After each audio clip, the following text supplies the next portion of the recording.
আসসালামু আলাইকুম রহমতুল্লাহি বারাকাতুহু। আলহামদুলিল্লাহ রব্বিল আলামিন। শুরু হচ্ছে শব্দে শব্দে দর্শে কোরআনের পর্ব 335, পার্ট নম্বর 335, সূরা সাবার, আয়াত নম্বর 32 থেকে ইনশাআল্লাহ বিইذনিল্লাহ। ওমা তাওফীকি ইল্লা বিল্লাহ, আলাইহি তাওয়াক্কালতু ওয়া ইলাইহি উনীব। আল্লাহ তাআলা আমাদেরকে কোরআনওয়ালা উম্মত করেছেন, সেই সাথে সাথে যেন আল্লাহ তাআলা কোরআনুল কারীম দ্বারা আল্লাহ তাআলা আমাদের হৃদয়ের অন্তরে যে সমস্ত বিষয়গুলো আছে, যেগুলো আল্লাহ এবং তার রাসূল অপছন্দ করেছেন, আল্লাহ তাআলা যেন আমাদেরকে সে সমস্ত দোষ ত্রুটি থেকে, অন্তরের রোগ থেকে আল্লাহ তাআলা যেন পরিত্রাণ দান করেন এবং মুত্তাকি হওয়ার তৌফিক আল্লাহ তাআলা যেন কোরআনুল কারীমের মাধ্যমে দান করেন। আল্লাহুম্মা ইস্তাজিব, আল্লাহুম্মা আমিন। শুরু হচ্ছে পর্ব নম্বর 335। আউযু বিল্লাহি মিনাশ শাইতানির রাজীম।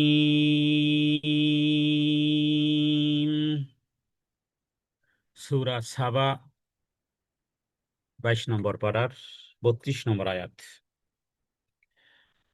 قال الذين استكبروا للذين استضعفوا أنحن صددناكم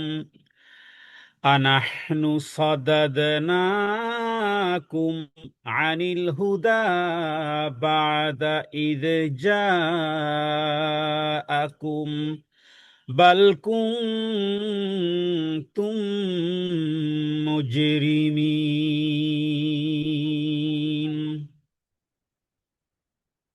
সূরা সাবার 32 নম্বর আয়াতটি মূলত আল্লাহ তাআলা পৃথিবীতে যে সমস্ত ক্ষমতাসীন বা অহংকারী নেতাদের চরিত্রের পাল্টা জবাব এবং তাদের চরম সত্যকে অস্বীকার করার বিষয়টি আল্লাহ তাআলা এই আয়াতের মধ্যে উল্লেখ করেছেন। এটা মানুষের একটা কমন চরিত্র এবং পৃথিবীতে আইয়াসী জীবন যারা যাপন করে, অনেক ক্ষেত্রে তারা ধর্মের বিপরীত কাজ করে। তারা রাসূলুল্লাহ সাল্লাল্লাহু আলাইহি সাল্লামের সময়কালেও আইয়াসী জীবনওয়ালা পারস্য কেসরা কায়সার থেকে শুরু করে আরবের ক্ষমতাসীন লোকেরা, তারা তাদের মনচাহি জীবন ছিল। আর এটা স্বাভাবিকভাবেই রাসূলুল্লাহ সাল্লাল্লাহু আলাইহি সাল্লাম বলেছেন যে আল্লাহ তাআলা জাহান্নামকে যেই মোড়কে সাজিয়েছেন সেটা হলো চিত্তাকর্ষক জিনিস দিয়ে, আর জান্নাতকে আল্লাহ তাআলা যেই মোড়কে সাজিয়েছেন সেটা কষ্ট, দুঃখ, হতাশা, ক্ষুধা, দারিদ্রতা ইত্যাদি দিয়ে। তাহলে চিত্তাকর্ষক মানে আইয়াসী জীবন দিয়ে। এজন্য জান্নাত কামাই করতে হলে কষ্ট স্বীকার করতে হবে, এটা মাথায় রাখতে হবে। উপরে আরোহণ করতে হলে এনার্জি দরকার, কষ্ট দরকার, কিন্তু নিচে নামার জন্য তেমন একটা এনার্জির প্রয়োজন হয় না। একজন বয়োবৃদ্ধ মানুষ আস্তে আস্তে করে নিচে নামাটা তাদের জন্য যত টাকা সহজ, উপরে ওঠা তাদের জন্য তার চেয়ে কঠিন। এটা স্বাভাবিকভাবেই উপরে আরোহণ কঠিন, নিচে নামাটা সহজ। জান্নাত আল্লাহ তাআলা উপরে স্থাপন করেছেন, জাহান্নাম তলদেশে স্থাপন করেছেন। অতএব জান্নাতি আমলগুলো কষ্টকর হবে, এটাই স্বাভাবিক, আর জাহান্নামী আমলগুলো সহজ হবে, সোজা হবে, কিছুই করার দরকার নেই। একটা জিনিস ঠিক করতে হলে অনেক কিছুর প্রয়োজন হয়, বেঠিক করতে কোনো কোয়ালিটি লাগে না, কোনো যোগ্যতা লাগে না। তো আল্লাহ তাআলা ওই জাতীয় অহংকার ব্যক্তিদের কথা আল্লাহ তাআলা এখানে উল্লেখ করেছেন এই আয়াতের মধ্যে। আয়াতির সারমর্ম হলো যে কিয়ামতের দিন যখন অনুসারীরা তাদের নেতাদের অভিযুক্ত করবে, তখন নেতারা তাদের সেই দায়িত্ব নিতে তারা রিফিউজ করবে। এই আয়াতটি মূলত এই বিষয়ে উল্লেখ করা হয়েছে। قال الذين استكبروا আল্লাযীনা যারা ইস্তাকবারু যারা অহংকার করেছিল, قال الذين استكبروا للذين استضعفوا আর যারা দুর্বল, আর যারা দুর্বল, কারণ দুর্বলরাই সবলদেরকে অনুসরণ করে। তো যারা অহংকারী ছিল এবং ওই সমস্ত লোকেরা যাদেরকে দুর্বল মনে করত, লিল্লাযীনা ইসতুদঈফু, বা অনুসারী বলা যেতে পারে, দুর্বল বলতে আসলে অনুসারী মানে নেতা এবং অনুসরণকারী, তখন তারা বলবে আনাহনু সাদাদনাকুম আনিল হুদা, তোমাদের কাছে হেদায়েত আসার পর আমরা কি তোমাদের, হেদায়েত আসার পরে আমরা কি তোমাদের তা থেকে নিষেধ করেছিলাম?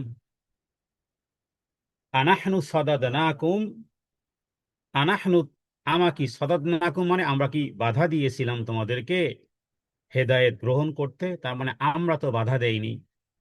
তাহলে যারা অহংকারী ছিল তারা, যাদেরকে দুর্বল মনে করা হতো, তাদেরকে বলবে যে তোমরা যদি সঠিক পথের আহ্বান করতে আমরা কি নিষেধ করেছিলাম?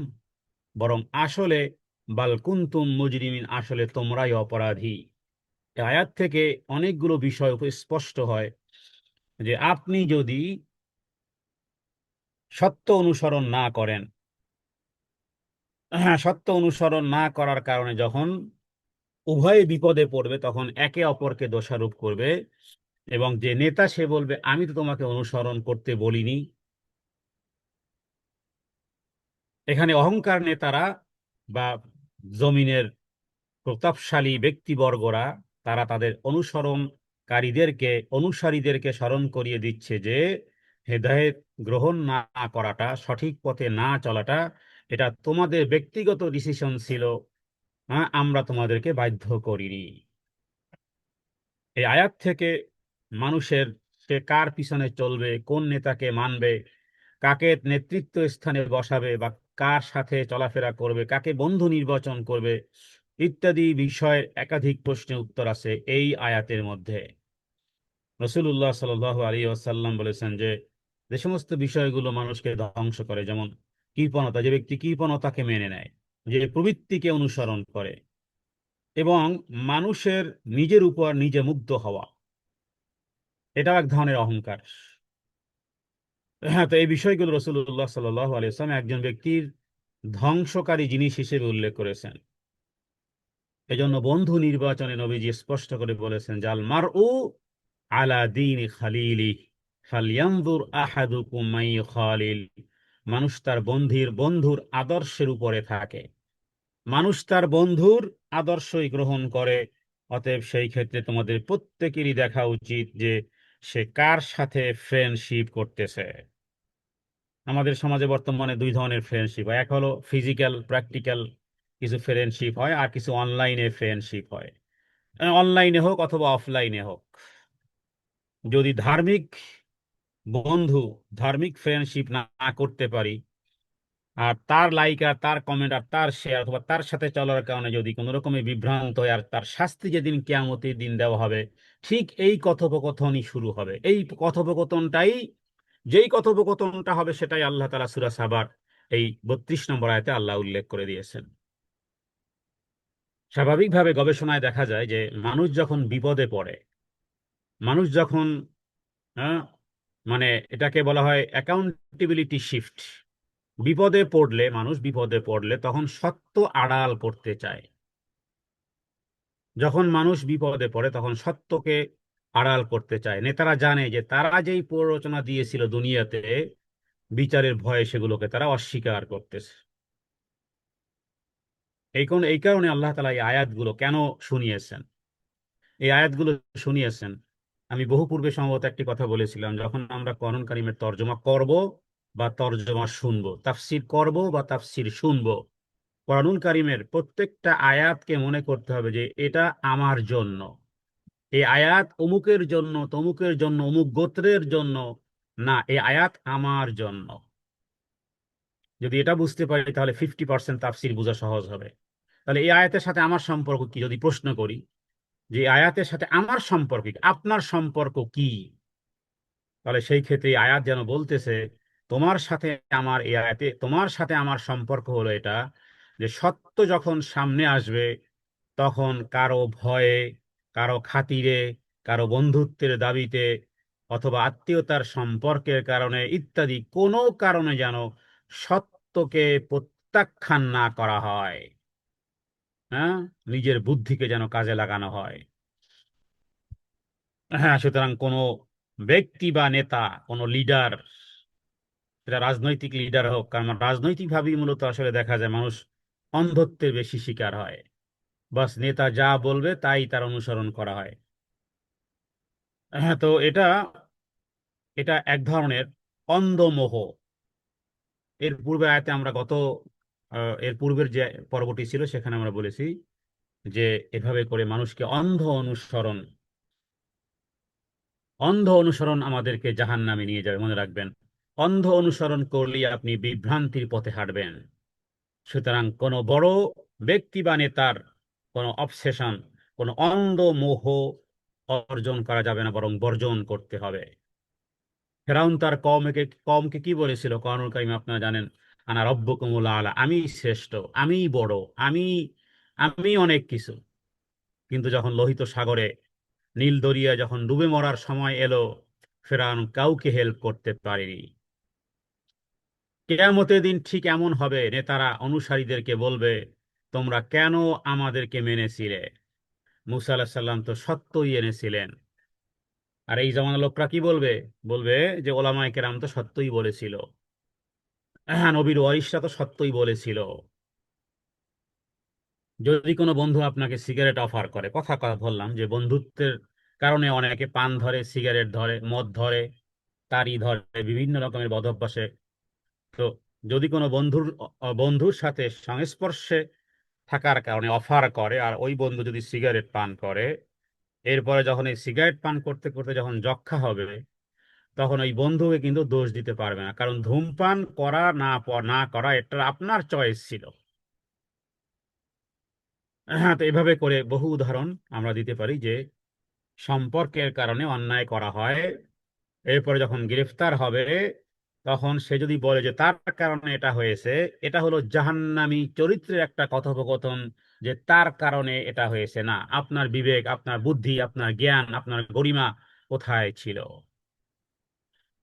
হ্যাঁ, এই জন্য সাইন্টিফিক একটা লজিক হলো যে পদার্থবিজ্ঞানে একটা কথা বলে যে ভেক্টর ফোর্স, মানে আপনার কেউ ধাক্কা দিলেও আপনার যদি নিজের একটা স্টেবিলিটি থাকে, তাহলে আপনি পড়ে যাবেন না। আপনার একটা স্থিরতা থাকতে হবে, তাহলে অন্যের ধাক্কায় আপনি পড়বেন না। এইভাবে সমাজ বলেন, রাষ্ট্র বলেন, নেতা বলেন, খারাপ পথে ডাকলেও ইমানি শক্তি থেকে বিচ্যুতি হবে না। হ্যাঁ, কারণ নেতারা বা শয়তান শুধু কি দেয়? প্ররোচনা দেয়, কিন্তু গুনাহটা আপনি নিজেই করেন। সুতরাং বিচারের মাঠে কারো কোনো নেতা আপনার আমার জন্য উকিল হবে না, লয়ার হবে না, বরং হয় হবে সে আমার পক্ষে অথবা বিপক্ষে। সুতরাং আমরা যেন পৃথিবীতে কাউকে অন্ধ অনুসরণ না করি, যারা কেয়ামতের দিন আমাদেরকে চিনবেই না। আর এই গল্পই কোরআনুল কারীমের এই আয়াতে আল্লাহ তাআলা উল্লেখ করে দিয়েছেন। সুতরাং আল্লাহ আমাদেরকে বিবেক দিয়েছেন, সত্য মিথ্যা বাছাই করার অ্যাবিলিটি আল্লাহ তাআলা দিয়েছেন। সুতরাং কেয়ামতের দিন এই কথার কোনো দাম হবে না যে অমুক ব্যক্তি আমাকে ভুল বুঝিয়েছে। এই এক্সকিউজ আল্লাহ তাআলা গ্রহণ করবেন না। এই কারণে আল্লাহ তাআলার কাছে প্রার্থনা করুন যে হে আল্লাহ, আপনি আমাদেরকে সত্যটাকে দেখান, সত্য জিনিসের অনুসরণ করার তৌফিক দান করেন। আর কোনোদিন হেদায়েত দেওয়ার পরে, প্রথমত হেদায়েত দেন, হেদায়েত দেওয়ার পরে আমাদের অন্তর যেন কখনোই বক্র না হয়, কখনো যেন বক্র না হয়, ডেভিয়েশন যেন কখনো না হয়। এই জন্য বন্ধু নির্বাচন করুন, সোশ্যাল মিডিয়াতে, ফেসবুকে, অনলাইনে, অফলাইনে। ওই বন্ধু, যে বন্ধুর সাথে চলার কারণে আখেরাতের দৃশ্য যেন মনে পড়ে, যে বন্ধু জান্নাতের পথে হাঁটতে শিখায়, চলতে শিখায়, তাদের সাথে ফ্রেন্ডশিপ করুন, তাদেরকে ভালোবাসার অফার করুন, তাদের সাথে দ্বীনের জন্য সম্পর্ক গড়ুন। হে আল্লাহ, আপনি আমাদেরকে খারাপ সঙ্গ থেকে বাঁচান এবং জালেমদের থেকে আমাদেরকে রক্ষা করেন। এই আয়াতের মধ্যে আছে তাওহীদ। এই আয়াতের মধ্যে তাওহীদ হলো যে আইন প্রণেতা, আদেশদাতা শুধুমাত্র, কেবলমাত্র, একমাত্র আল্লাহ সুবহানাহু ওয়া তাআলা। আর নেতাদের মন গড়া আইন মানা শিরক, যদি সেটা কোরআন সুন্নাহর সাথে ভায়োলেশন হয়। বাকি অন্যান্য আইন কানুন যদি হয় তাহলে সেই ক্ষেত্রে ঠিক আছে, ট্রাফিক রুলস কিভাবে হবে ইত্যাদি ইত্যাদি সেগুলো মানা, এটা এক ধরনের চুক্তির মতন, সেগুলো মানতে আপনি বাধ্য, না মানলে গুনাহ হবে। কারণ ওই দেশের সাথে আপনার চুক্তি আছে, ওই দেশের বার্থ সার্টিফিকেট, ওই দেশের পাসপোর্ট আপনি গ্রহণ করেছেন, শরীয়তের সাথে সাংঘর্ষিক না হলে আপনি আমি মানব, কারণ এটা চুক্তির, এটা একটা ওয়াদার মতন। গণপ্রজাতন্ত্রী বাংলাদেশ সরকারের পাসপোর্ট গ্রহণ করার কারণে আমরা একটা চুক্তিবদ্ধ, তবে সেটা কোরআন সুন্নাহকে যদি ভায়োলেশন করে তাহলে সেটা আমরা মানব না। এই আয়াতের মধ্যে তাওহীদে উলুহিয়ত আছে, সেটা হলো যে আনুগত্য এবং ইবাদত শুধুমাত্র আল্লাহর জন্য, কারো কোনো ব্লাইন্ড ফলো, যদি কারো অন্ধ ভক্তি যদি করি তাহলে তাওহীদে উলুহিয়ত নষ্ট হয়ে যাবে। আর তাওহীদে আসমা ও সিফাত হলো এই আয়াতের মধ্যে আল্লাহ তাআলা বাসীর, আল্লাহ তাআলা বাসীর, তিনি সব কিছু দেখেন, কার প্ররোচনায় কি করেছি সব তিনি দেখেন। সুতরাং আমরা ফলো করব কি? ফলো করব সত্যকে। হ্যাঁ, don't follow people, follow the truth. মানুষকে নয়, সত্যকে অনুসরণ করেন। হ্যাঁ, কোনো কোনো মানুষ ইজতেমার মাঠে গিয়ে খেই হারিয়ে ফেলে যে এত মানুষ, হ্যাঁ, চরমোনাই মাহফিলে গিয়ে বলে যে এত মানুষ, তো এত মানুষ কি ভ্রান্তির মধ্যে। এই যুক্তি যদি জীবনে দিয়ে থাকে আর কখনো এই যুক্তি দিব না।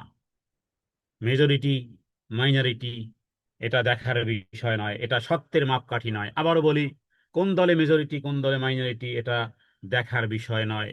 ট্রেনের ফার্স্ট ক্লাসের চেয়ে থার্ড ক্লাসে যাত্রী বেশি হয়, কিন্তু তারপর ওটা থার্ড ক্লাস। সুতরাং মানুষকে নয়, সত্যকে অনুসরণ করতে হবে। হ্যাঁ, এই আয়াতের মূল নির্যাস হলো নেতারা অনুসারীদেরকে বলবে হেদায়েত তোমাদের কাছে এসেছিল কিন্তু তোমরাই ছিলে, হ্যাঁ, তোমরাই ছিলে ক্রিমিনাল, তোমরাই অপরাধী। সুতরাং আজকের দোষ দিয়ে কোনো লাভ নেই। আল্লাহ তাআলা প্রত্যেকটা আয়াতের মধ্যে জীবনের রাস্তা খুলে যাবে যদি গভীর মনোযোগ সহকারে দিলের কান দিয়ে শ্রবণ করি এবং দিলের অন্তরের চক্ষু দিয়ে যদি দেখতে পারি। হে আল্লাহ, আপনি আমাদেরকে কোরআন ওইভাবে বুঝার তৌফিক দান করেন যেভাবে করে সাহাবায়ে কেরাম রিদওয়ানুল্লাহি তাআলা আলাইহিম আজমাইন কোরআনকে পড়েছেন, কোরআনকে বুঝেছেন। আল্লাহুম্মা ইস্তাজিব, আল্লাহুম্মা আমিন। এর পরবর্তী আয়াত, আয়াত নম্বর 33। وقال الذين استضعفوا للذين استكبروا بل مكر الليل والنهار إذ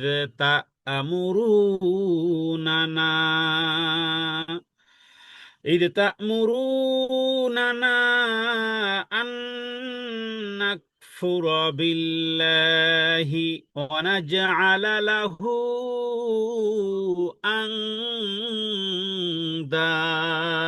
أندادا وأسروا الندامة لما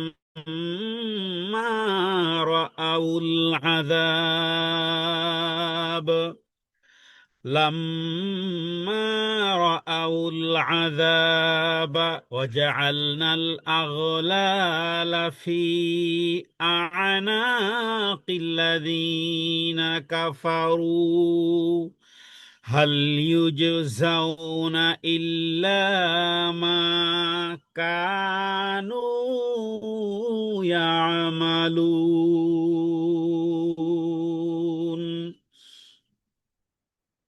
এই আয়াতটির প্রেক্ষাপট হলো এরকমের যে পৃথিবীর এই জালেম এবং অহংকারী বা প্রতাপশালী ব্যক্তিরা দোষ নিতে যখন অস্বীকার করবে তখন সাধারণ অনুসারীরা তাদের আসল চেহারা ফাঁস করে দিবে। হ্যাঁ, অনুসারীরা বলবে যে সকালে আর বিকালে, রাতে আর দিনে, হ্যাঁ, তোমরা তো আমাদেরকে নিয়েই খেলতে। তার মানে তোমাদের এই চক্রান্ত, ডে চক্রান্ত আর নাইট চক্রান্ত, মানে নাইট প্ল্যান আর ডে প্ল্যান করে আমাদেরকে তোমরা ভুল বুঝিয়েছিলে, যাতে করে আমরা সত্য গ্রহণ না করি। আল্লাহ তাআলা এই আফসোসগুলো কোরআনুল কারীমে এনেছেন কেন? যাতে করে এই জাতীয় গোপন অনুতাপ, আল্লাহ তাআলা চান না যে বান্দা আমার কাছে যখন আসবে কোন রকমের অনুতাপ নিয়ে আসুক, কোন রকমের হাহুতাশ নিয়ে আসুক। আল্লাহ এটা চান না। বিধায় কোরআনুল কারীম আল্লাহ তাআলা সংরক্ষিত করেছেন, কোরআনুল কারীম আল্লাহ নাজিল করেছেন, নিজেই সংরক্ষণের দায়িত্ব নিয়েছেন, যাতে করে এগুলো পড়ে পড়ে তারা যেন সতর্ক হতে পারে। কারণ আযাব দেখার পরে উভয় পক্ষই বুঝতে পারবে যে তারা কত বড় ভুল করেছিল, কিন্তু লজ্জায় কেউ কারো সামনে প্রকাশ করতে পারবে না। তার মানে গলায় বেড়ি বা শিকল পরানো হলে অপকর্মের প্রতীক হিসেবে দুনিয়াতে তারা কুফরের শিকলে বন্দী ছিল। দুনিয়াতে যদি কুফরের শিকলে, ভ্রান্তির শিকলে, অন্ধকারের শিকলে বন্দী থাকলে কিয়ামতের দিন জাহান্নামের শিকলে বন্দী হতে হবে। এই আয়াত মূলত সেই দিকে ইঙ্গিত করেছে। রাসূলুল্লাহ সাল্লাল্লাহু আলাইহি সাল্লাম একবার আফসোস করে একটি কথা বললেন। নবীজির আফসোস কি? নবীজি আফসোস করে কি বলেছিলেন? নবীজি একদিন আফসোস সহকারে বললেন যে ইন্নী আখাফু আলা উম্মাতিল আইম্মাতাল মুদিল্লিন। নবীজি আফসোস করে বললেন যে আমার উম্মতের ব্যাপারে আমি একটা জিনিস খুব ভয় পাই, সেটা হলো মিসলিডিং লিডার্স, পথভ্রষ্ট নেতাদের। পথভ্রষ্ট আলেমও হয়, পথভ্রষ্ট রাজনৈতিক নেতাও হয়, পথভ্রষ্ট দলও হয়। এক্স্যাক্টলি কোরআনের সুন্নাহ থেকে বের হয়ে নিজস্ব মন গড়া মতবাদ করলেই সেটাই মিসগাইড হয়, সেটাই মিসলিডিং হয়। তো এই আয়াতের মধ্যে আল্লাহ তাআলা সেই বিষয়টি স্পষ্ট করেছেন। ওয়াকাল আল্লাযীনা ইসতুদঈফু, যারা দুর্বল ছিল দুনিয়াতে, যারা দুনিয়াতে, যাদেরকে দুর্বল মনে করা হতো, তারা বলবে লিল্লাযীনা ইসতুদঈফু, যারা দুর্বল ছিল, লিল্লাযীনা ইসতাকবারু, ওই যারা অহংকার, যারা নেতা ছিল তাদেরকে বলবে যে আপনারা তো বাল মাকরুল লাইলি ওয়ান নাহার, মাকরুল লাইল ওয়ান নাহার মানে মকর মানে, হ্যাঁ মকর মানে, মকর মানে ধোঁকাবাজি, মিথ্যা, প্রতারণা ইত্যাদি বিভিন্ন রকমের, পলিটিক্স বলেন, প্লটিং বলেন, যাই কিছু, মানে দিন এবং রাত চক্রান্ত। ইতা'মুরুনানা, তোমরাই তো আমাদেরকে নির্দেশ করতে, আন নাকফুরা বিল্লাহি ওয়া নাজআলা লাহু আনদাদা, তোমরাই তো আমাদেরকে নির্দেশ করতে আন নাকফুরা বিল্লাহ, আমরা যেন আল্লাহর সাথে কুফরি করি, ওয়া নাজআলা লাহু আনদাদা, এবং তার সাথে শরীক সাব্যস্ত করি। আল্লাহু আকবার কাবীরা, আলহামদুলিল্লাহি কাসীরা। এরপরে ওয়াসাররুন নাদামাতা লাম্মা রাআবুল আযাব, এরপর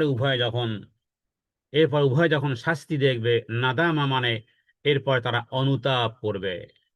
অনুতাপ করবে। ওয়াসাররুন নাদামাতা লাম্মা, যখন রাআউল আযাব, জাহান্নামের শাস্তি দেখবে উভয়ে। ওয়াজআলনাল আগলালা ফি আ'নাকিল্লাযীনা কাফারু, ওয়াজআলনাল আগলালা ফি আ'নাকিল্লাযীনা কাফারু, যখন তারা দেখবে তখন তারা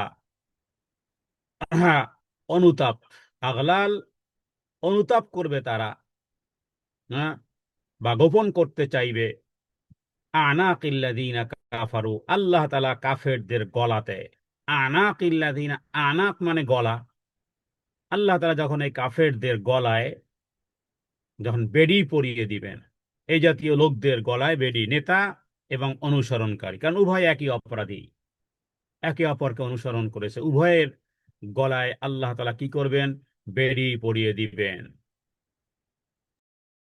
এরপর আল্লাহ নিজেই বলেন, আল্লাহ, মানে কিয়ামতে শাস্তি দেওয়ার পরে আল্লাহ তাআলা নিজে বলতেছেন, হাল ইউজাউনা ইল্লা মা কানু ইয়ামালুন, আচ্ছা তারা যা করত, তো এটা ছাড়া তাদের কি আর অন্য কোনো প্রতিদান দেওয়া যায়? এখানে কন্ডেম আছে, এখানে, মানে শাস্তি দেওয়ার পরে যেন বলা হচ্ছে যে তোমাদের তো এটাই শাস্তি হওয়া উচিত, এটাই তো তোমাদের প্রাপ্তি, আল্লাহ তাআলার সাথে সমকক্ষ কুফরি করতে, স্থাপন করতে। তো আল্লাহ তাআলা হাল ইউজাউনা ইল্লা মা কানু, এর চেয়ে আর কি প্রতিদান হতে পারে? ইল্লা মা কানু ইয়ামালুন, তোমরা যেই কর্ম করেছো, তার মানে তোমরা তোমাদের কর্মের ফল যা পেয়েছো এটাই তো দেয়া যেতে পারে। এর চেয়ে অন্য কি আর প্রতিদান দেওয়া যায়? এটা তোমাদের প্রতিদান, হাতের কামাই। এটা তোমাদের হাতের কামাই। তাহলে দুনিয়াতে যেভাবে করে অন্ধ অনুসরণকারী ছিলে, কুফুরের শিকলে বন্দী ছিলে, এবার সেটাই এখন পরিবর্তন হয়ে লোহার শিকলে, জাহান্নামের শিকলে পরিবর্তন হয়েছে। সুতরাং হাল তুজজাউনা ইল্লা মা কানু ইয়ামালুন, তোমরাই বলো হাল ইউজজাউনা ইল্লা, এর চেয়ে আর কি দেয়া যেতে পারে, ইল্লা মা কানু ইয়ামালুন, তোমরা যা করেছ। তাহলে তোমাদের কর্মের ফল তোমাদেরকে দেওয়া হয়েছে।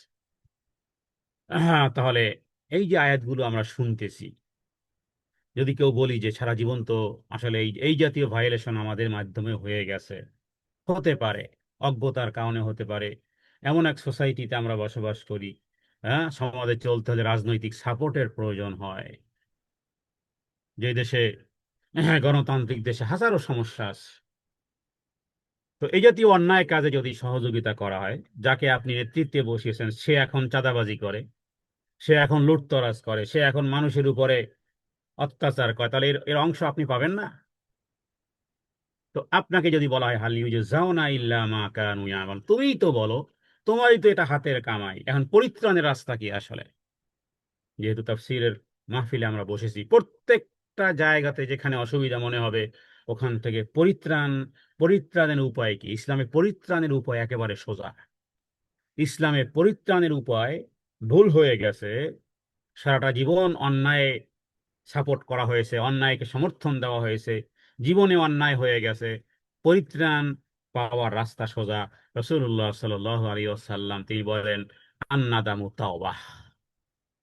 নবীজি বলেছেন, রাসূলুল্লাহ সাল্লাল্লাহু আলাইহি সাল্লাম বলেছেন, অনুতাপ করাটাই হলো রিটার্ন, ফিরে আসা। অনুতাপই হলো তওবা। আহ দুনিয়াতে শুধু অনুতাপ, অনুতাপ, অনুতাপ, অনুতাপ, তওবা, তওবা, তওবা, তওবা। দুনিয়াতে যত অনুতাপ হবে সেটা তওবা হিসেবে গণ্য হবে, কিন্তু আখেরাতে আমরা কতগুলো আয়াত তেলাওয়াত করেছি, আজকে প্রায় 335টি দর্স আমরা সম্পন্ন করেছি আল্লাহর শেষ কৃপায়। এর মধ্যে এই জাতীয় আলোচনা আমরা বহুবার শুনেছি। তাহলে আল্লাহ তাআলা এই repeat and repeat and repeat কেন বারবার দেন? কেন বারবার দেন? এই কারণে যাতে করে সংশোধন হয়।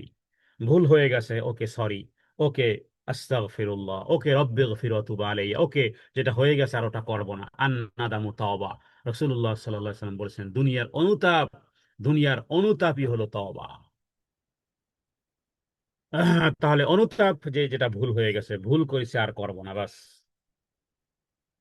তো এটাই হলো আল্লাহ তাআলার দিকে প্রত্যাবর্তন করা। আল্লাহ এতটুকু চান, আর চান আপনি যেন আমি সংশোধন হয়ে যাই। সংশোধন হয়ে গেলে আল্লাহ তাআলা নিজেই কোরআনুল কারীমে বহু জায়গাতে বলেছেন যে তোমরা যদি নাদামত করো, যদি অনুতাপ স্বীকার করো, তাহলে আল্লাহ তাআলা কেন তোমাদেরকে শাস্তি দিবেন? আমা কান আল্লাহু মুআযযিবাহুম ওয়া হুম ইস্তাগফিরুন। সুবহানাল্লাহ, কি এক আয়াত! মনে হচ্ছে যে ডায়মন্ড দিয়ে, হ্যাঁ, একেবারে চোখের সামনে লিখে রাখা, যাতে করে দামি কথা যেন দামি জিনিস দিয়ে বাঁধানো হয়েছে। কি? আমা কানাল্লাহু মুআযযিবাহুম ওয়া হুম ইস্তাগফিরুন। আল্লাহ তাআলা ভালোবাসার সাথে কেন যেন বলতেছেন, ও বান্দা, আমা কানাল্লাহ, কিভাবে আল্লাহ তাআলা শাস্তি দিবেন তোমাদেরকে? ওয়া হুম ইস্তাগফিরুন, তারা তো তওবাকারী, অনুতাপকারী। অনুতাপকারীকে আল্লাহ কখনোই শাস্তি দিবেন না, এটা আল্লাহর ওয়াদা।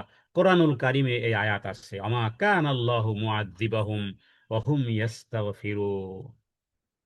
হ্যাঁ, সরি বলার অভ্যাস ঘর থেকে শুরু করেন না। স্বামী তার স্ত্রীকে শতবার সরি বলে, অভ্যাস করেন না রে ভাই, অভ্যাস করেন বোন। নিজের স্বামীকে সরি বলেন, স্বামী তার স্ত্রীকে সরি বলবো, অসুবিধা কি? আপনি সন্তানের কাছে, ছোট সন্তানের কাছে সরি বলবেন, আবার ছোট সন্তানকে বলতে হবে না। আপনি যখন সরি বলবেন, বাচ্চাও দেখবেন অটোমেটিক আপনারা অনুসরণ করেছে। সরি ঘর থেকে শুরু হোক। সরি বলাটা, আফওয়ান বলাটা, এক্সকিউজ মি বলাটা ঘর থেকে শুরু করেন, বাহিরে বাজারে গিয়ে বলার আগে। ঘর থেকে শুরু করুন। বাচ্চাদেরকে শিক্ষা কিভাবে দিবেন? বাচ্চাদেরকে সরি বলেন, ওরাও দেখবেন একসময় সরি বলা শুরু করবে। যেই ঘরে সরি বলার অভ্যাস আছে, আমি কসম করে বলতে পারি যে 90% বিপদ আপদ, মানে সম্পর্ক খারাপ হওয়া, যেই স্বামী স্ত্রীর মধ্যে সরি বলার অভ্যাস আছে, স্বামীও মাঝে মধ্যে স্ত্রীকে সরি বলে, স্ত্রীও স্বামীকে সরি বলে। আমি মনে করি, আমি আমার ছোট্ট জ্ঞান থেকে মনে করি যে তারা যদি হাজারো বৎসর বাঁচে দুনিয়াতে, আমার মনে হয় না যে তাদের সংসারে স্বামী স্ত্রী মানবীয় দুর্বলতায় ঝগড়া বিবাদ লাগতে পারে, কিন্তু চরম আকার ধারণ করবে না। শয়তান সেখানে সেখানে ফু দিয়ে, শয়তান আগুনে ফু দিয়ে সে আগুনকে ভটকাতে পারবে না, যেই স্বামী স্ত্রীর মধ্যে সরি বলার অভ্যাস আছে। বহু বহু পরিবার আছে, বহু স্বামী স্ত্রী আছে যে শুধুমাত্র সরি না বলার কারণে সুখের সংসার আগুন লেগে গেছে। আমি এই কথাটা সম্ভবত আমাদের এই প্রোগ্রামে আরো কয়েকদিন আমি বলেছি। কারণ সরি বলবো কেন? আমি আমি কি ছোট নাকি তার? আর আমি কি অন্যায়কারী নাকি? আমি কি অপরাধী নাকি? আরে এই এই চরিত্রটাই তো হুবহু শয়তানের, এক্স্যাক্টলি শয়তানের চরিত্র। আমি কেন ছোট হব? আমাকে তো সৃষ্টি করা হয়েছে মিন নারিন ওয়া খালাকতাহু মিন তিন। হুবহু শয়তানের এই কথা। আমি তো বংশীয় মেয়ে, আমি দেখতে কি কম সুন্দরী? কত রকমের লজিক শয়তান আপনাকে দিবে। আমি কেন সরি বলবো? ভুল করেছে সে, আর সরি বলবো আমি? এরকমের হাজারো লজিক আপনার সামনে উপস্থাপন করবে। এই লজিকগুলোই শয়তান নিজের জন্য অ্যাপ্লাই করেছিল। সে কার নির্দেশ এটা দেখে নাই। আরে মানুষের কাছে যারা সরি বলে, এরা রবের কাছেও সরি বলার অভ্যাস আল্লাহ তাআলা সেই গুণ দিয়ে দিবেন। কারণ নবীজি বলেছেন, মান তাওয়াদা লিল্লাহ, মান তাওয়াদা লিল্লাহ রাফাআহুল্লাহ। যে ব্যক্তি আল্লাহর জন্য নম্রতা অবলম্বন করে, আল্লাহর দায়িত্ব তাকে উপরে উঠানো, তার সম্মান, তার মর্তবা, তার মর্যাদা। রফা মানে কি? রফা ইয়ারফাউ মানে কি? আরোহণ করা। যে ব্যক্তি আল্লাহর সন্তুষ্টির জন্য নম্রতা অবলম্বন, নম্রতা মানে কথার নম্রতা হলো সরি বলেন, এক্সকিউজ মি বলেন, ভুল হয়ে গেছে আপা, ভুল হয়ে গেছে ভাই, ভুল হয়ে গেছে, আমাকে মাফ করে দাও, আমি ভুলের মধ্যে ছিলাম, আমি বুঝতে পারিনি। মানে ভুল স্বীকার করাটা নাদামা। নবীজি বলেন, রফা আহুল্লাহ, আল্লাহ তাআলা তার সম্মান উচ্চ করবেনই করবেন। সুতরাং আমি আপনাদেরকে অনুরোধ করব যে এই ছোট্ট একটি বিষয় কোরআন থেকে তো পেলেন, এখন রসুলুল্লাহ হাদিস থেকে তো পেলেন। হতে পারে কত অনেক সংসারে হয়তো এই কথার সাথে আপনারা অনেকে একমত হতে পারেন যে আপনাদের সংসারে সরি কেউ বলে না। না আমি, না স্বামী বলে কোনোদিন সরি, না স্ত্রী কোনোদিন বলেছে স্বামীর কাছে সরি, না মেয়েরা, না ছেলেরা বাবার কাছে মেয়ের কাছে, অথবা না বাবা মা ছেলে মেয়ের কাছে। ঠিক আছে, একটা ধমক দেওয়া হয়ে গেছে, অথবা রাগ করেছেন, রাগটা যখন থেমে গেছে, ভুলটা যখন সংশোধন হয়ে গেছে, সন্তানকে কাছে ডেকে নিয়ে বলেন, সরি, আমি তোমাকে রাগ করেছিলাম এই কারণে, তারপর আমার ভুল হয়ে গেছে। এটা শয়তান চায় না, বিধায় তো শয়তান সরি বলতে দেয় না আপনাকে। তো এখানে আরো কি বেশ কিছু বিষয় ছিল, যে এখানে শয়তানি শক্তিগুলো কখনোই বিশ্রাম নেয় না। মনে রাখবেন, শয়তানি শক্তি কখনো বিশ্রাম নেয় না। মানুষকে বিভ্রান্ত করতে 24 আওয়ার্স কাজ করে। তারই দলিল হলো এই আয়াতের মধ্যে তাকিয়ে দেখুন। এই আয়াতের মধ্যে তাকিয়ে দেখুন, এখানে বলা আছে কি, যে বাল মাকরুল লাইলি ওয়ান নাহার। মাকর, মাকর মানে কি? চক্রান্ত, ধোঁকা। লাইল মানে রাত, নাহার মানে কি? দিন। তার মানে 24 আওয়ার্স, দিন আর রাত আর দিনের চক্রান্ত মানে শয়তানি শক্তি কখনো ঘুমায় না, শয়তান কখনো ঘুমায় না, শয়তান কখনো বিশ্রাম নেয় না। শয়তান 24 আওয়ার্স, শয়তান কখনো গাফেল হয় না, 24 আওয়ার্স লেগে থাকে। মানুষকে বিভ্রান্ত করার কাজ সে হাতে নিয়েছে। কোন পর্যন্ত? ইলা ইয়াউমিদ্দিন। ক্বালা ফাবিইজ্জাতিকা, ইজ্জাতিকা, ও রব তোমার ইজ্জাতের কসম খেয়ে বলতেছি, লাউগবিয়ান্নাহুম আজমাইন। সুতরাং খুব সাবধান, মিডিয়া বা সমাজের নেতিবাচক প্রচারণার, নেগেটিভ প্রোপাগান্ডা চলে, সতর্ক থাকা। এবং ফ্রেন্ডশিপ করার ক্ষেত্রে খুব সাবধানতা অবলম্বন করব। সত্য জানার পরে কখনো আমরা সেটাকে হাইড করার চেষ্টা করব না। হ্যাঁ, মক্কার কুরাইশ নেতারা, জাহেল, উতবা উতাইবা, রাসূলুল্লাহ সাল্লাল্লাহু আলাইহি ওয়াসাল্লামের ব্যাপারে তারা রাত দিন মিটিং করত। আল্লাহ তাআলা সেই সুনিপুণ চক্রান্তের কথাই যেন উল্লেখ করেছেন, যেগুলো কিয়ামতের দিন আল্লাহ তাআলা ফাঁস করে দিবেন।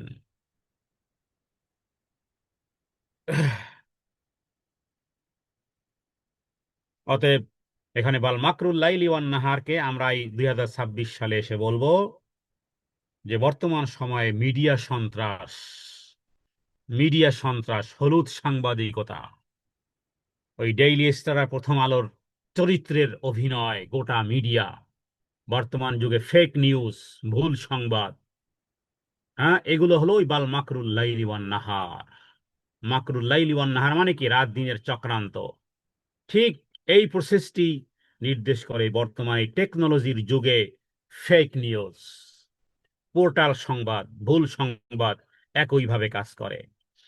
অতএব যাদের হাত ধরে আমরা পাপের পথে হাঁটতেছি, হ্যাঁ, কেয়ামতের দিন কেউ কাছে আসবে না, আমার গলায় আগুনের শিকল আমার আমার অপরাধের কারণেই পরানো হবে। সুতরাং সোশ্যাল মিডিয়াতে অ্যাক্টিভিটি, অফলাইনে অ্যাক্টিভিটি ইত্যাদি, কাকে সমর্থন করতেছেন, কোন রাজনৈতিক দলের পিছনে হাঁটেন, কাকে সমর্থন করেন, কেন করেন, ইত্যাদি বিষয়গুলো আরেকবার ফিরে তাকানোর বিষয় যেন আল্লাহ তাআলা আয়াতের মাধ্যমে নাজিল করেছেন। মাপকাঠি হবে কোরআন এবং সুন্নাহ, ব্যাস। সুতরাং চক্রান্ত যতই শক্তিশালী হোক, আল্লাহর কাছে কোনো কিছুই গোপন থাকবে না। আমার গলায় দুনিয়াতে এই অহংকারের অহংকারের শিকল, ইগোর শিকল, হ্যাঁ, সরি না বলার শিকল। কারণ এগুলো, সরি না বলা মানেই হলো যে আপনি হাম কুছ হ্যায়, হ্যাঁ, আমি কিছু। এই যে আমি, এক ব্যক্তি প্রশ্ন করেছিল একটা প্রোগ্রামে, হ্যাঁ, একজন আলেমের কাছে, যে শয়তানকে কোন জিনিস শয়তান বানিয়েছে, মানে শয়তানকে কোন জিনিস শয়তান বানিয়েছে, বা আবার আজাজিলকে কোন জিনিস মরদুদ বানিয়েছে, বিতাড়িত শয়তান বানিয়েছে। তো এরপরে তিনি উত্তর না দিয়ে বললেন যে সালাতের সময় হয়েছে, যেহেতু সালাত আদায় করি নেই, তারপরে তোমার এই প্রশ্নের উত্তর দেব। এরপরে সালাতের পরে আবার প্রশ্ন উত্তর শুরু হলো। এরপরে তিনি জিজ্ঞেস করলেন যে শয়তানকে, আবার আজাজিলকে শয়তান বানিয়েছে কোন জিনিস, কে প্রশ্ন করেছিল বলুন? একজন ব্যক্তি দাঁড়িয়ে বলল যে আমি আমি প্রশ্ন করেছিলাম। তিনি উত্তরে বললেন যে এই কথাটাই শয়তানকে শয়তান বানিয়েছে, মানে আমি, মানে আমি কিছু বড়, আমি বড়, আমি আদম থেকে বড়। এই কারণে যত পৃথিবীতে ইগো আছে, আমাদের ইগো সমস্যা, অহংকারের সমস্যা, নিজেকে বড় মনে করা, হ্যাঁ, নতি স্বীকার না করা, সরি না বলার অভ্যাস যাদের আছে, হ্যাঁ, এরা মূলত আসলে দুনিয়াতে ইগোর গোলাম, অহংকারের গোলাম। ইগোর যে গোলাম হয়, আমরা তো গোলাম বলেছি, আল্লাহ তাআলা আরো ভয়ঙ্কর কথা বলেছে। আল্লাহ বলেছেন, ও নবী, আপনি কি দেখেন নাই, আর আইতা মানিত্তাখাযা ইলাহাহু হাওয়া, এরা ইগোর গোলামি করে, আমার ইগোই এদের প্রভু, ইগোই এদের প্রভু। তো এই জাতীয় বিষয়গুলো মনে রাখতে হবে, যে এই জাতীয় কাজগুলো করা মানেই হলো যেন নিজের গলায় জাহান্নামের শিকল লাগানো। আল্লাহ তাআলার কাছে প্রার্থনা করুন যে হে আল্লাহ, যেই চোখ দিয়েছেন, যেই দিল দিয়েছেন, যেই দিমাগ দিয়েছেন, যেই কান দিয়েছেন, আশ্রয় চাই আপনার কাছে এগুলোর খারাপি থেকে, এগুলোর অনিষ্ট থেকে, জ্ঞানের অনিষ্ট, ব্রেনের অনিষ্ট। হ্যাঁ, এগুলো এই ইগো সমস্যা মানে কি? আপনি তর্কে যাবেন কিন্তু অথচ সরি বলবেন না। এই জন্য রসুল্লাহ সাল্লাম আল্লাহ তাআলার কাছে দোয়া করতেন কি, আল্লাহুম্মা ইন্নী আউযু বিকা মিন শাররি সামঈ ওয়া মিন শাররি বাসারি। হে আল্লাহ, চোখের খারাপি, শ্রবণের খারাপি, দিল দিমাগের খারাপি, হৃদয়ের খারাপি থেকে তোমার কাছে পানাহ চাই। কারণ এগুলো নষ্ট হয়ে গেলে এই জাতীয় চরিত্রই আসে, সত্যকে অস্বীকার করা, মানুষকে তুচ্ছ তাচ্ছিল্য করা, হ্যাঁ, নিজের ইগো অনুযায়ী জীবন যাপন করা তার জন্য সহজ হয়। এটাই হলো এটাই হলো জাহান্নামে যাওয়ার মূল মন্ত্র। আল্লাহ তাআলার কাছে সাহায্য চান যে হে আল্লাহ, আমাদেরকে আমাদের চরিত্রের চক্রান্ত থেকে, ওখানে তো বলা হয়েছে বাল মাকরুল লাইলি ওয়ান নাহার, মকর মানে কি? চক্রান্ত, দিন এবং রাতের চক্রান্ত। বড় চক্রান্ত, বড় শয়তানের শয়তানি হলো যে আমাদের চরিত্রের মধ্যে আমাদের ইগো প্রবলেম, আমাদের প্রবৃত্তি প্রবলেম, আমাদের নফসে আম্মারা প্রবলেম, আমাদের নফসে খাবিসা প্রবলেম।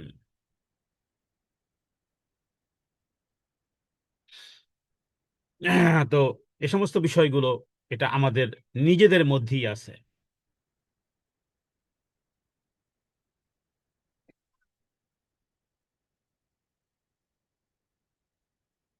তো এই বিষয়গুলো আমরা আমাদেরকে যেন সংশোধন করতে পারি, নিজেকে সংশোধনের জন্য বেশি চেষ্টা করা। হ্যাঁ, নিজেদের সংশোধনের জন্য গতকালকে সম্ভবত বলেছিলাম যে আল্লাহ তাআলা 11 বার কসম করেছেন।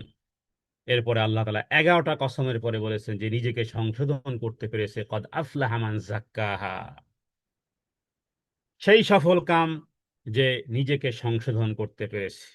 আর কতদিন বাঁচবো, জীবনের বেশি সময় তো পার হয়ে গেছে। এবার আসুন আমরা সবাই মিলে নিজেকে সংশোধন করার চেষ্টা চালাই যে আমার মধ্যে এই খারাপই আছে, কেন এই খারাপই, কেন আমি এই নাকামল করতে পারি না, কেন আমি তাহাজ্জুদ গুজার হতে পারি না, কেন আমি রাগকে এখনো কন্ট্রোল করতে পারি না, কেন মানুষের অন্যায় আচরণে হাসতে পারি না, মানুষের গালি শুনে কেন আমি চুপ থাকতে পারি না।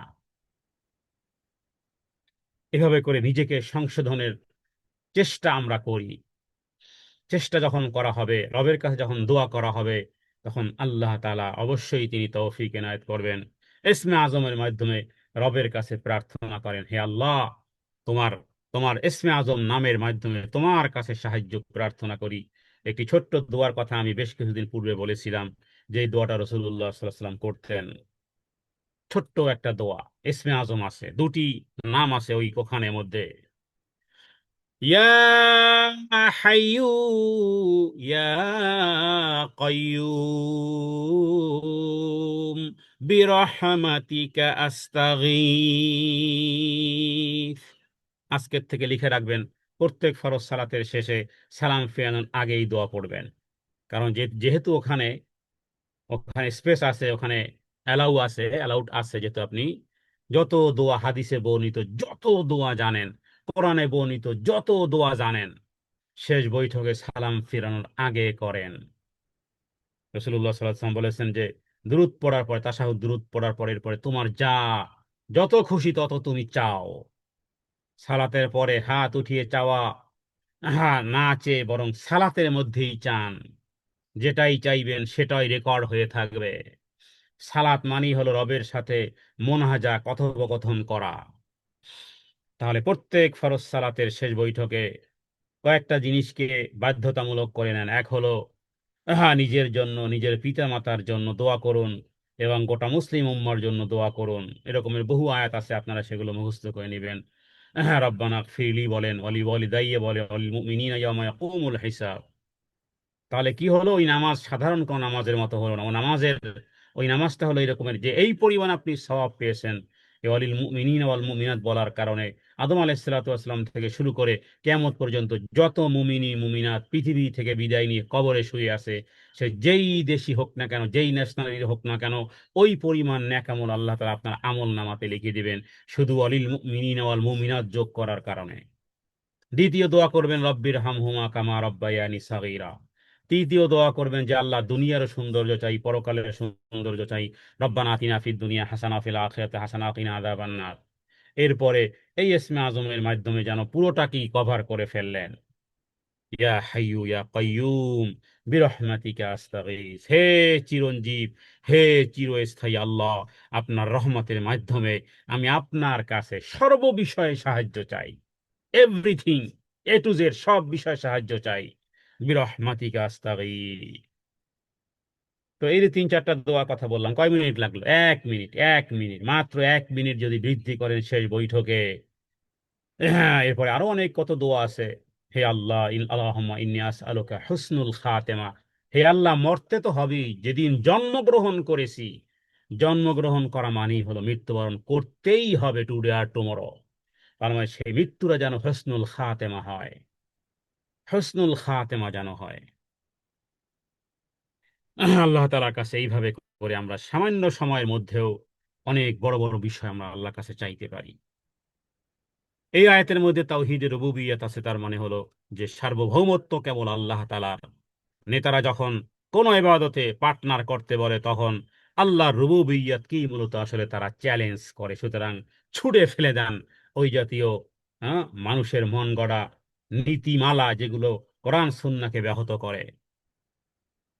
আর তাওহীদে উলুহিয়ত আছে এই আয়াতের মধ্যে, মানুষের সমস্ত ইবাদত শুধুমাত্র হতে হয় আল্লাহ তাআলার জন্য। কোন নেতা, কোন পীর, কোন শায়েখ, কোনো ব্যক্তির অন্ধ অনুসরণ তার সন্তুষ্টির জন্য নয়, বরং ইবাদত হতে হয় শুধুমাত্র আল্লাহর জন্যই।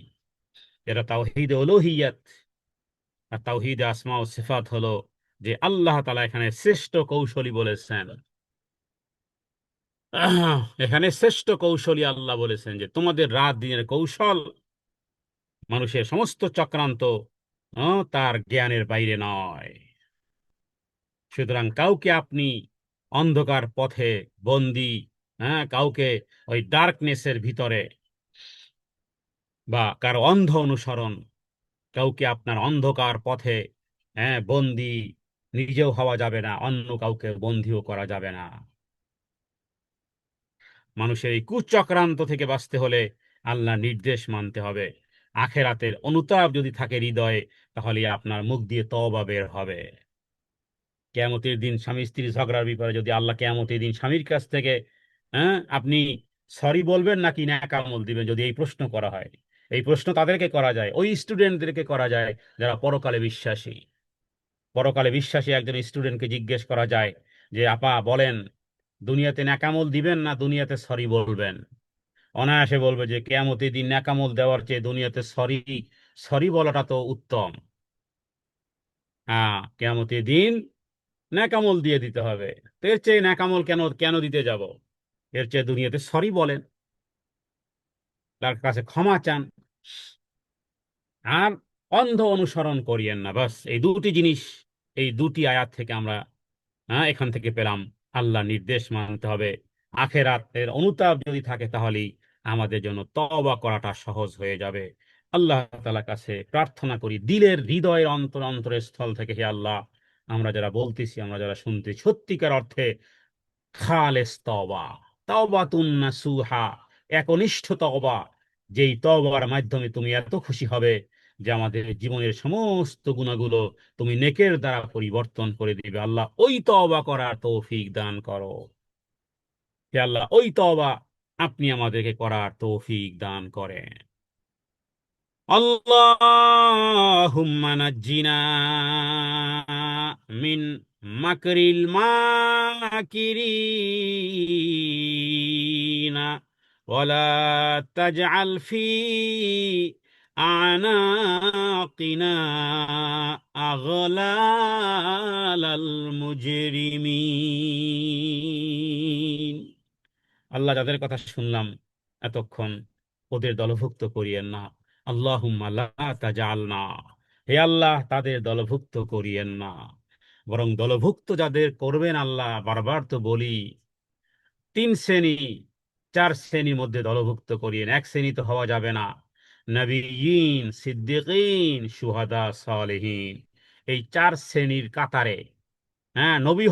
নবী হওয়া প্রয়োজনীয়তা নেই, নবী হওয়ার দাবিও করা যাবে না। নবী নয়, তবে সিদ্দিকিন, শুহাদা, সালেহিন হয়ে নবীর সাথে, হে আল্লাহ, আপনি আমাদের হাসর করায়েন। আল্লাহ, সার্বভৌমত্ব কেবল একমাত্র আপনার জন্যই, সমস্ত ইবাদত একমাত্র আপনার জন্যই, আর আপনি উত্তম ফয়সালাকারী। পরবর্তী আয়াত, আয়াত নম্বর 34। ওয়ামা আরসালনা ফি ক্বরয়াতিম মিন নাযীরিন ইল্লা ক্বালা মুতরাফুহা إلا قال مترفوها إنا بما أرسلتم به কাফিরুন।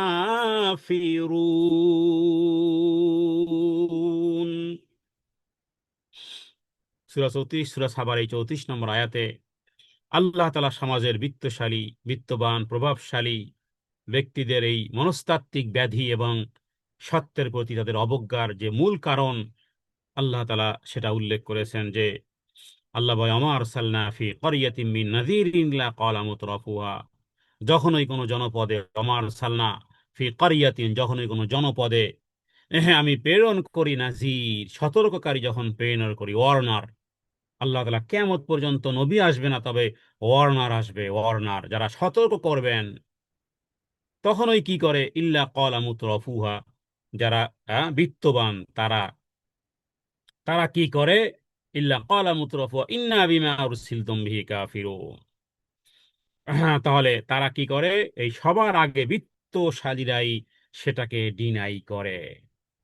হ্যাঁ, অতএব যাদেরকে আল্লাহ তাআলা বিত্তশালী করেছেন, খুব খবরদার, হ্যাঁ, যেন সত্য জিনিসকে যেন কখনোই ডিনাই যেন না করা হয়।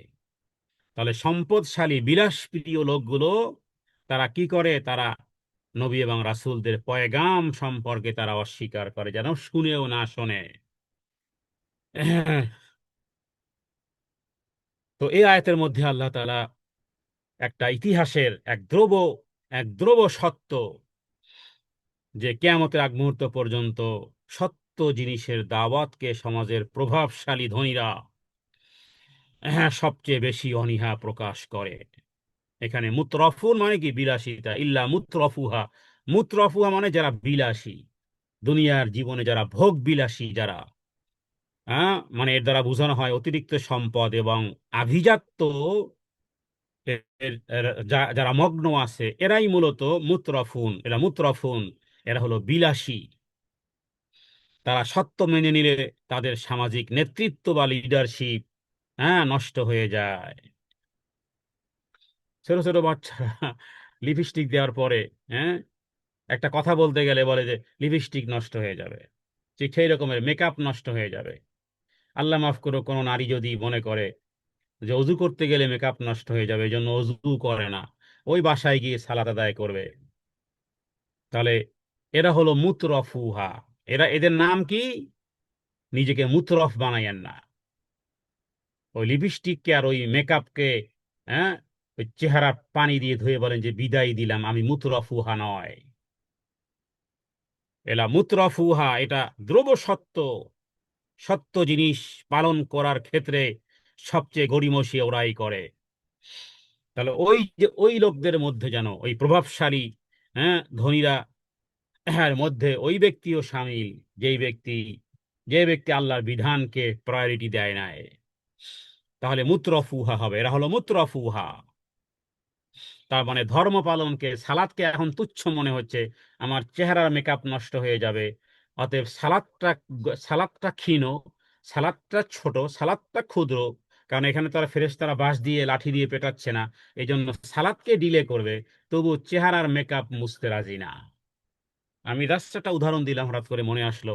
এটা হতে পারে কোনো কোনো প্রোগ্রামে কোনো নারী, বিশেষ করে বিবাহ শাদী অথবা ইত্যাদি কোনো প্রোগ্রাম হলে যখন নারীরা সেজে গুজে যায়, সাজা গোজা কোনো অসুবিধা নেই, কিন্তু সাজতে গিয়ে ওই সাজা নষ্ট হয়ে যাবে, এই জন্য সালাতের সময়কে ওভারটেকিং করা, এরা মূলত মুতরফুহা। হ্যাঁ, সুতরাং আল্লাহ তাআলার কাছে দোয়া করুন, কোরআনুল কারীমের মাধ্যমে যেন এই জাতীয় চরিত্রের যেন সংশোধন হয়। এখানে মুতরফুন মানে বিলাসিতার চূড়ান্ত পর্যায়ে বুঝায়, অনুরূপভাবে, হ্যাঁ, যারা মানুষের, হ্যাঁ, সহানুভূতি কমিয়ে দেয়, নিজেদেরকে সমস্ত আইনের ঊর্ধ্বে, অ্যাভোভ দ্য ল মনে করে, এরাও মূলত মুতরফুহা। সুতরাং সত্যের মাপকাঠি হিসেবে ধনসম্পদকে ব্যবহার না করা, নিজের সৌন্দর্যকে, উপস্থাপনের জন্য সালাতকে, জাম্পিং করাটা, এটা মুমিনের চরিত্র নয়।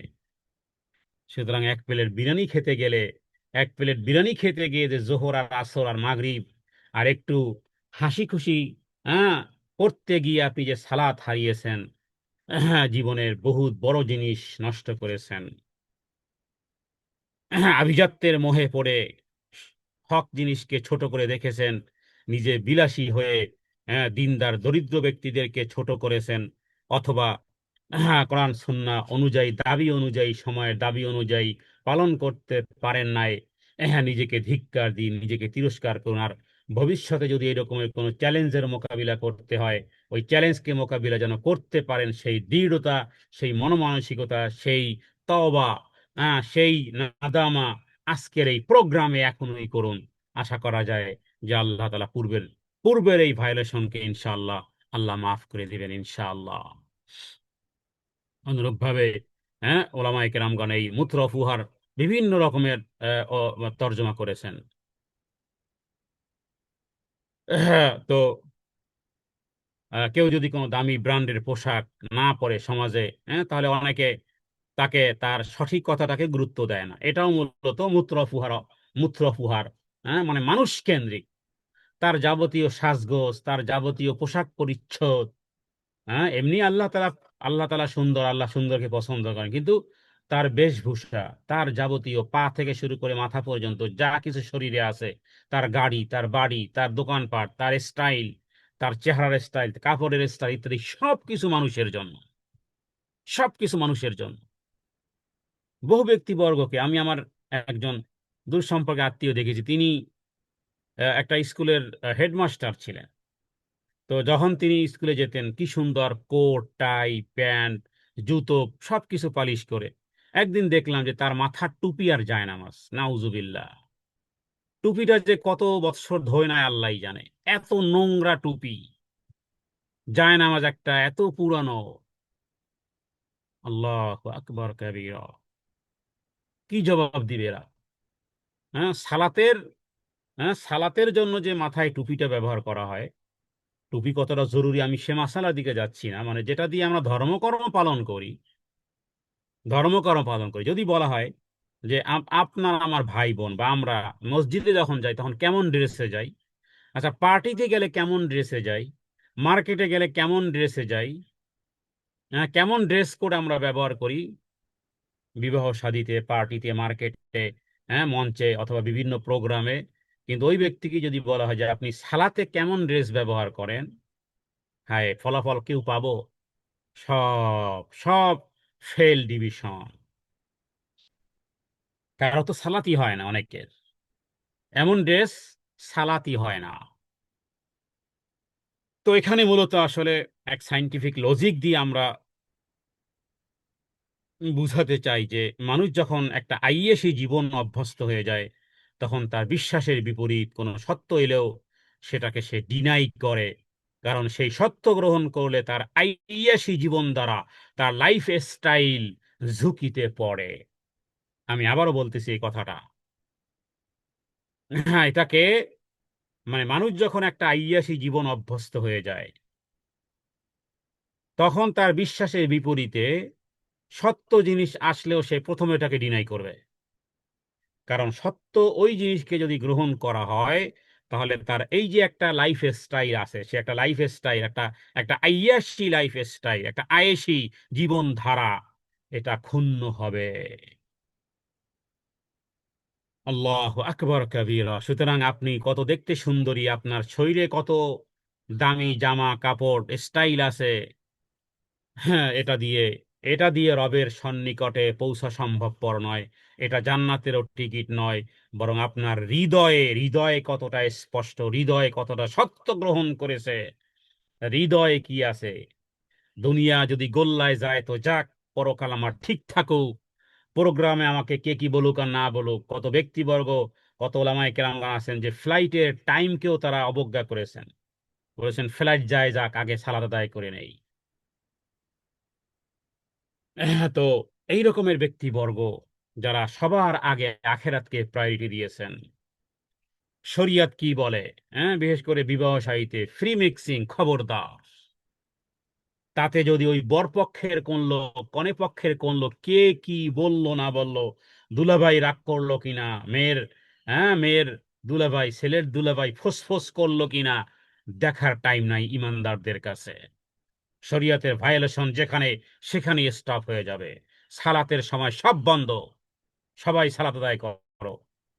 হ্যাঁ, বিবাহের প্রোগ্রামে খুব কম বিবাহই এমন আছে যে হাইয়া আলাস সালাহ, মসজিদ থেকে আজানে উত্তর এসেছে, আর বিবাহের সমস্ত প্রোগ্রামকে বন্ধ করে দে, বলা হয়েছে সব অফ করো, আগে সালাতে দণ্ডায়মান হও।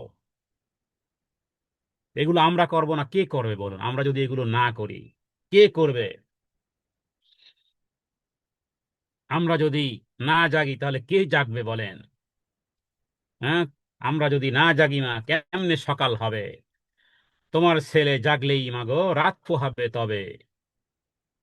কবি নজরুলের ছোটকালের কবিতা। আমাদের করতে হবে, আমাদের বিবাহ শাদী, আমাদের প্রোগ্রাম, আমাদের পারিবারিক প্রোগ্রাম, আমাদের সামাজিক প্রোগ্রাম, আত্মীয় স্বজনকে নিয়ে প্রোগ্রাম ইত্যাদি, এই সমস্ত জায়গাগুলোতে স্পষ্ট করে সবাইকেই বলতে হবে।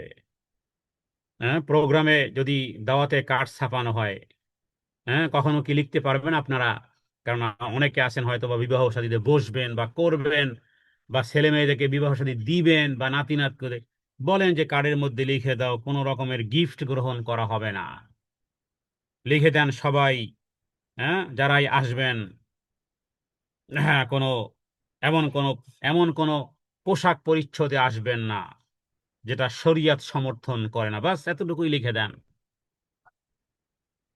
তৃতীয় লিখে দেন যথা সময়ে সালাতের প্রস্তুতি বা সালাতের পরিবেশ থাকবে, বা যথা সময়ে সালাত আদায় করা হবে।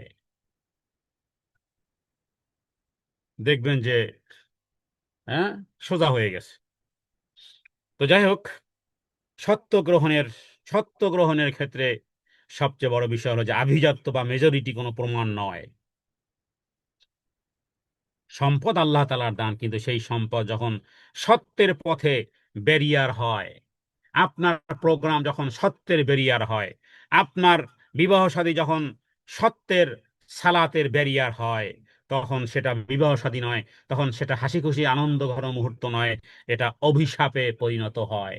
এটা অভিশাপপূর্ণ আপনার ওই বিবাহ শাদী, যেই বিবাহ শাদীর কারণে ওই ঘরের নারী আর পুরুষের সালাত কাজা হয়েছে, সালাত মিস হয়েছে। তো এভাবে করে একটা বিষয়কে সামনে আনলাম, এভাবে করে সাজান। যতদিন বেঁচে আছেন প্রতিবাদ করবেন, হ্যাঁ, যতদিন বেঁচে আছেন এই সমস্ত জায়গাগুলো সংশোধন করে দিবেন। তা না হলে আপনি হবেন মুতরফুহা। মুতরফুহা মানেই হলো কিয়ামতের দিন আপনার গলায় আগুনের শিকল লাগবে। হ্যাঁ, সত্যের একটা শক্তি আছে। হ্যাঁ, সম্পদশালী হওয়া খারাপ নয়, কিন্তু সম্পদের কারণে যদি আপনার কান সত্যের দাওয়াতের প্রতি বধির, হ্যাঁ, যেন ডেফ না হয়ে যায়। এই জন্য কোরআনুল কারিমে একটি আয়াত আছে, যে আয়াতটি অনেক বড় শক্তিশালী একটি আয়াত। হ্যাঁ, যে আয়াতের মধ্যে আল্লাহ তাআলা বলেছেন যে, হে নবী, আপনি এভাবে বলুন, আল্লাযীনা, আল্লাহ, মিম্মান ইয়াস্তামিউনাল কওল ফায়াত্তাবিউনা আহসানা, যে হে আল্লাহ, তাদের অন্তর্ভুক্ত করেন যারা সত্য কথা শ্রবণ করে, যারা অনুসরণ করে। আমরাও সেই আয়াতকে কেন্দ্র করে বলবো যে হে আল্লাহ, আমাদের রন্দে রন্দে দোষ ত্রুটি। বলা হয় যে সারা গায়ে জখম, কোথায় লাগাবো মলম। আল্লাহুম্মা ইজআলনা মিম্মান ইয়াস্তামিউনাল কওল الذين يستمعون القول فيتبعون أحسنه। এটা 23 নম্বর পারার 20 নম্বর পৃষ্ঠার প্রথম লাইন। 23 নম্বর পারার 20 নম্বর পৃষ্ঠার প্রথম লাইন। হ্যাঁ, সেখানে আছে ইয়াস্তামিউনাল কওলা ফায়াত্তাবিউনা আহসানা, উলাইকা আল্লাযীনা হাদাহুমুল্লাহ ওয়া উলাইকা হুম উলুল আলবাব। যারা সত্য কথা শ্রবণ করে, সত্য কথাকে অনুসরণ করে, আল্লাহ বলেন এলা হলো হেদায়েত প্রাপ্ত। যদি এটা না করেন তাহলে আপনি মুতরফুয়া। মুতরফুয়া মানে কিয়ামতের দিন গলায় আগুনের শিকল লাগবেই লাগবে। সুতরাং রবের কাছে বলুন, আল্লাহুম্মা জাআলনা, হে আল্লাহ, আপনি আমাদেরকে তাদের অন্তর্ভুক্ত করেন যারা সত্য কথা মন দিয়ে শ্রবণ করে, দেন তার মধ্য থেকে বেস্ট যা তা অনুসরণ করে। আল্লাহুম্মা তাহির কুলুবানা মিনাল কিবরি ওয়ারযুকনা হালাওয়াতাল ঈমানি মাআল মাসাকিন। হে আল্লাহ, আমাদেরকে, আমাদের অন্তরকে অহংকার থেকে পিওর করে দেন, হৃদয়কে অন্তরের রোগ থেকে পিওরিটি দেন, পিওর করে দেন। আর কি করেন? হালাওয়াতাল ঈমান, হালাওয়াতাল ঈমান, ঈমানের মিষ্টতা অনুভব করান। মাআল মাসাকিন, মিসকিনদের সাথে কখনো কোনো প্রোগ্রাম করলে গরিবদেরকে খুঁজে খুঁজে দাওয়াত দিবেন। হ্যাঁ, বর্তমান বিবাহের কার্ড দেয় বা এরকমের প্রোগ্রামের কার্ড কাদেরকে দেয়? ধনী শ্রেণী দেখে দেখে দেয়, যাতে করে বিবাহে খরচা হবে 5 লাখ, যাতে করে 15 লক্ষ টাকা ইনকাম হয়। হ্যাঁ, কমিউনিটি সেন্টারে ভাড়া করে এই রকমের চিন্তা ভাবনা থাকে। এরপরে আবার দেখা হয় কে কে কি কি দিয়েছে। এই জাতীয় মানুষ হত্যার মতন অপরাধ, স্মাইলিং কিলিং তারা। মানুষ লজ্জার খাতিরে কি করবে? আত্মীয় স্বজনের বিবাহ হচ্ছে, ধার করে 1 প্লেট বিরিয়ানি খেতে গিয়ে, হ্যাঁ, ওই রিসিপশনই থাকবে কেন? রিসিপশন থাকবে শুধু দোয়া সালামের জন্য, কোনো খাতা কলম থাকবে না। কিসের খাতা কলম? এগুলো এগুলো ইহুদি বিধর্মীদের বিধর্মীদের বিবাহের প্রোগ্রাম এগুলো। আপনি, হ্যাঁ, রিসিপশন রেখেছেন, খাতা কলম রেখেছেন, নাম লিখবে আর টাকা লিখবে আর অঙ্ক লিখবে, কোনো রিসিপশন থাকবে না। রিসিপশন থাকবে শুধু, হ্যাঁ, আহ্বান করার জন্য, ইনভাইট করার জন্য, আহলান ওয়া সাহলান মারহাবান করার জন্য, দোয়া সালাম করার জন্য। বিবাহে বরকত হবে কিভাবে? প্রথমেই তো আপনি সুন্নাতকে জবেহ করে দিয়েছেন।